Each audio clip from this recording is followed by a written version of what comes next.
Hello दोस्तों, जैसे कि थंबनेल देख के आप लोग समझ गए होंगे कि एमबीबीएस और आयुष में क्या डिफरेंस होते हैं, उसके बारे में अपन बात करने वाले हैं। कुछ तो चेकलिस्ट मैंने बना ली, चेकलिस्ट नहीं चेकलिस्ट मैंने बना ली है, बहुत इंपॉर्टेंट चीज़ें हैं। इन्हीं पे अपन बस बात करेंगे, बात ज़्यादा इधर-उधर नहीं निकलेंगे। तो सबसे पहले तो नॉर्मली इंट्रोडक्शन की बात करें, एमबीबीएस और आयुष में डिफरेंस क्या है? एमबीबीएस देखो एक कोर्स है और आयुष एक साम्राज्य है। साम्राज्य मतलब आयुष में बहुत सारे कोर्स हैं, आते हैं, बहुत सारे तो नहीं लेकिन 5 कोर्स स्पेशली आते हैं।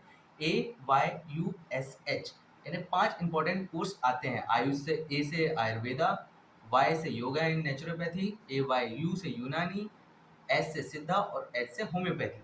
तो ये 5 कोर्स आते हैं और एमबीबीएस इकलौता कोर्स है जो कि एमबीबीएस है। तो ठीक है, आयुष और एमबीबीएस में मेन डिफरेंस ये है। मीनिंग एंड फुल फॉर्म तो अपन ने कर लिया, देखो तुम्हारे साथ साथ चेकलिस्ट भी में चेक करते हैं। गवर्निंग बॉडी सबसे इंपॉर्टेंट चीज़ है, इसको समझने वाली बात है।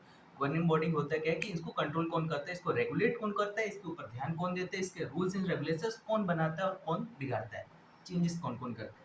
तो इसके देखो, जो कि एमबीबीएस का होता है ये होता है एनएमसी, नेशनल मेडिकल काउंसिल। यानी कि एनएमसी जो होता है वही सबको लगभग कंट्रोल करता है। और जो कि आयुष के कोर्सेज होते हैं, आयुष के कोर्सेज को आयुष मंत्रालय ही कन्वर्ट करता है। अब इसके भी अलग अलग, आयुष में जैसे मैंने बताया 5 होते हैं, आयुर्वेदा, होम्योपैथी वगैरह वगैरह जो 5 होते हैं, इन सभी के अलग अलग वेबसाइट होते हैं और अलग अलग गवर्निंग बॉडीज होती हैं। जैसे आयुर्वेदा की क्या होती है, एनएमसी, होम्योपैथी की भी एनएमसी, सॉरी एनएमसी नहीं, एनसीआईएस है। एनएमसी किसका है, एमबीबीएस का है। एमबीबीएस का एनएमसी है, नेशनल मेडिकल काउंसिल, और बाकी चीज़ों का एनसीआईएसएम। ठीक है। और एंट्रेंस एग्जाम देखो, सिंपल सी बात है, एंट्रेंस एग्जाम जो कि अभी आप लोगों ने दिया है, नीट का एग्जाम दिया, बहुत टफ आया था। तो इनके जो कट ऑफ वट ऑफ है वो तो बहुत दिमाग खराब करने वाला है, तुम लोग का भी दिमाग खराब हो रहा होगा। जिसके जितने नंबर आए हैं, जो आयुष में बीएमएस या बीएचएमएस जो लेने वाला, वो जरूर कमेंट करके अपने मार्क्स बताओ कि भाई कौन से कॉलेज में जाना चाह रहे हो, कौन सा क्या तुम्हारा, कमेंट जरूर करना और कमेंट से पहले सब्सक्राइब कर लेना। हाँ, एंट्रेंस एग्जाम पे आते हैं। नीट का एग्जाम अभी दिया हुआ है, नीट का एग्जाम बहुत टफ हुआ है। देखा जाएगा क्या होता है रिजल्ट पे। बाकी मैंने अपनी एक्सपेक्टेड कट ऑफ मैंने डाल दी है, उसकी वीडियो भी देख लेना और फिर जिस स्टेट का चाहिए वो कमेंट कर देना।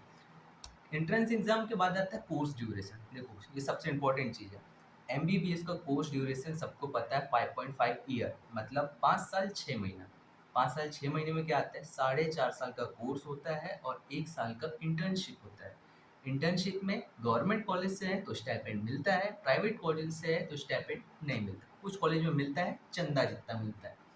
और रही बात आयुष की, आयुष में वैसे मैंने बताया 5 कोर्स होते हैं, आयुर्वेदा, होम्योपैथी, होम्योपैथी और आयुर्वेदा और यूनानी। इसी की बात करेंगे क्योंकि नेचुरोपैथी के बहुत मेरे ख्याल से ना के बराबर लोग एडमिशन लेते हैं।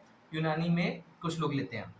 यूनानी में जैसे कि मैंने बताया कि पिछले वीडियो में कि भोपाल का कॉलेज है, और होम्योपैथी में भी भोपाल का ही कॉलेज है, भोपाल का ही कॉलेज है।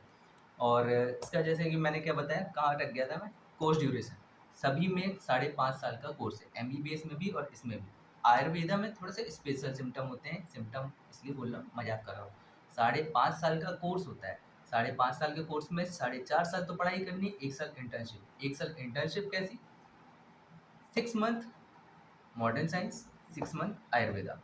अब आते हैं नेक्स्ट क्वेश्चन, सब्जेक्ट। मैं आयुर्वेदा का इसलिए ज़्यादा डीप बताया था क्योंकि मैं पीएमएस थर्ड ईयर के स्टूडेंट हूँ। तो ठीक है, सब्जेक्ट देखो, एमबीबीएस में सब्जेक्ट जैसे कि physiology, anatomy, biochemistry, medicine, surgery, pathology, यही सारी चीज़ें, पैथोलॉजी नहीं, दवाइयों से रिलेटेड सब्जेक्ट्स होते हैं। तो वो सब एलोपैथी कह लो, ठीक है, ये पढ़ाई होती है। और आयुर्वेदिक होम्योपैथी में भी सेम होती है, लेकिन इसके साथ साथ जो इनका मेन सिस्टम है, जैसे आयुर्वेदा सिस्टम है, तो आयुर्वेदा सिस्टम में चरक, सुश्रुत, पदार्थ विज्ञान, ये फर्स्ट ईयर में ये सब पढ़ना पड़ेगा, सेकेंड ईयर में भी होता है। बाकी रोग निदान, पंचकर्मा, ये सारी चीज़ें आयुर्वेदा में आती है। इसके साथ साथ अपन को मॉडर्न साइंस भी पढ़ना पड़ता है, जितना एमबीबीएस को उससे थोड़ा सा कम, लेकिन सेम चीज़ें वही पढ़ना होता है। होम्योपैथी में भी सेम चीज़ें होती हैं। और आता है सब्जेक्ट की बात कर ली, जॉब अपॉर्चुनिटी, मतलब सबसे इम्पोर्टेंट चीज़, एमबीबीएस में अगर कोई है तो उसे जॉब की टेंशन नहीं है, खुद का दुकान खोलेगा, दुकान मतलब डिस्पेंसरी या क्लिनिक, और चालू हो जाएगा। सिंपल सी बात है, महीने का 50 से 60 कमाएगा, चिल्ल ज़िंदगी।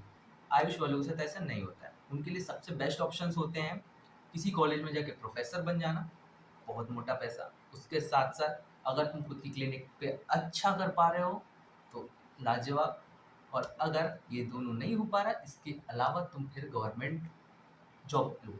गवर्नमेंट जॉब में बहुत सारी जॉब आती है और अच्छा खासा पैसा मिलता है, मेडिकल ऑफिसर वगैरह की पोस्ट निकलती है जो कि क्लास 1 ऑफिसर कहलाता है। तो ये हो गया अपना जॉब अपॉर्चुनिटी, ठीक है। सैलरी देखो, सैलरी कंपैरिजन ज़मीन आसमान का है, इसमें कोई झूठ नहीं बोलूँगा क्योंकि मुझे झूठ बोलते नहीं आता। अभी तक जिसने सब्सक्राइब नहीं किया पहले सब्सक्राइब कर लो, भाई हो मेरे, बहन भी कर सकती है, कोई दिक्कत वाली बात नहीं है। सैलरी की बात क्या कर रहे हैं हम? सैलरी ऐसा है कि एमबीबीएस में कोई भी प्राइवेट कॉलेज, प्राइवेट हॉस्पिटल में भी अगर कोई एमबीबीएस बिगिनर भी जाता है तो उसे नॉर्मली 40 तो दे देते हैं, हज़ार। इससे धीरे धीरे धीरे धीरे बढ़ते बढ़ते वो लगभग 1 लाख तक जाता है एमबीबीएस। लेकिन बीएमएस के साथ ऐसा नहीं, उसे स्टार्टिंग मिलेगी 15 या 20, मैक्सिमम है ये स्टार्टिंग, और मैक्सिमम जाते जाते उसको 40, या बहुत हाथ पैर जोड़ने के बाद 50, बहुत अच्छा रिस्पॉन्स करने के बाद, बहुत जुगाड़ बैठाने के बाद 50, इससे ज़्यादा नहीं। गवर्नमेंट जॉब में जाते हो तो फिर 1 लाख 1.5 लाख, जितना चाहो उतना। तो कोशिश करना गवर्नमेंट जॉब के लिए। हाँ, क्या क्या इसमें स्कोप है वो भी डिटेल वीडियो आगे आएगी, बाकी तुम लोग देख लो। Scope in India and abroad, ये अपना लास्ट पॉइंट है, लेकिन कैसे देखो स्कोप इन इंडिया। इंडिया में आयुर्वेदा का स्कोप है, और पहले भी था अब भी है, लेकिन अब एब्रॉड में थोड़ा ज़्यादा हो गया, जिसकी थोड़ी अच्छी खासी पहुंच है, लिंक है। आने वाले 5 साल में पढ़ाई करते करते लिंक अगर अच्छी खासी फैल गई तो भाई एब्रॉड में जाके तुम प्रैक्टिस कर सकते हो, और यहाँ का 5 तो नहीं 10 गुना कमा सकते हो। और एमबीबीएस की तो अपन बात ही नहीं कर रहे हैं, भाई साहब जितना चाहें उतना छाप सकते हैं। और हाँ, वीडियो अगर पसंद आई तो लाइक ज़रूर करना, लाइक मत करना भूलना, सब्सक्राइब कर लो, और जो कुछ भी डाउट कमेंट कर लो। तब तक के लिए take care and bye bye.